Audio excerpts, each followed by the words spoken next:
क्या है, बंधन क्या है, मुक्ति क्या है, ज्ञान क्या है, वैराग्य क्या है, इन सारे विषयों पर भगवान ने बहुत संक्षेप में रामायण में बोला है। तो शस्त्र को धारण करने का अधिकार उसी को है जो शास्त्र से परिचित है, क्योंकि अगर शास्त्र से आप परिचित नहीं होंगे तो शस्त्र का आप दुरुपयोग करेंगे। वीरता के पीछे विवेक होना चाहिए। अगर वीरता के पीछे विवेक नहीं है तो आप एक अपराधी, आतंकवादी और पापी ही बन सकते हैं। आप कभी समाज के उद्धारक नहीं बन सकते, धर्म के त्राता और परित्राता नहीं बन सकते। इसलिए आपके जीवन में शास्त्र का होना जरूरी है।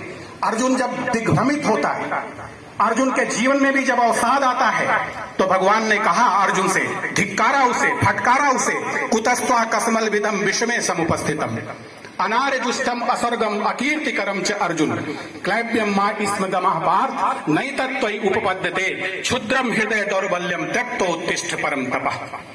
कि ये कहां से ये कसमल आ गया, ये कायरता और कापुरुषता कहां से आपके जीवन में आ गई? इस समय जब युद्ध में आपके शौर्य की जरूरत है, आपके योद्धापन की जरूरत है, तब आप एक कायरों की भाषा बोल रहे।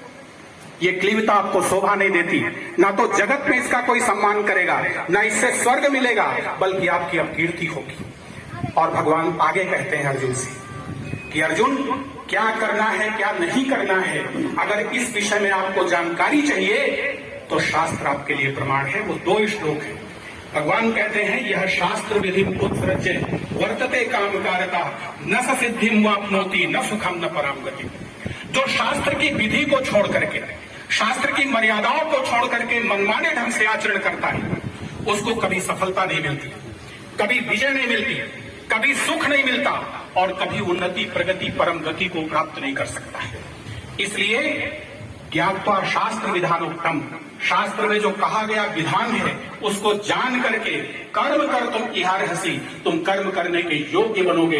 इसलिए शास्त्रम प्रमाणम ते, तुम्हारे लिए शास्त्र ही प्रमाण है।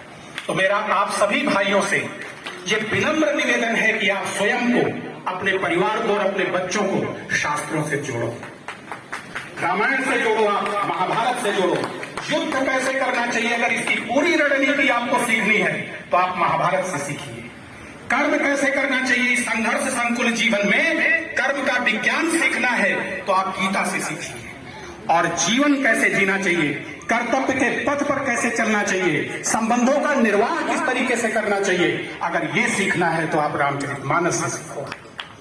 इन ग्रंथों की शरण में गए बिना कभी आपका जीवन लोकोत्तर महानता को प्राप्त नहीं कर सकता है।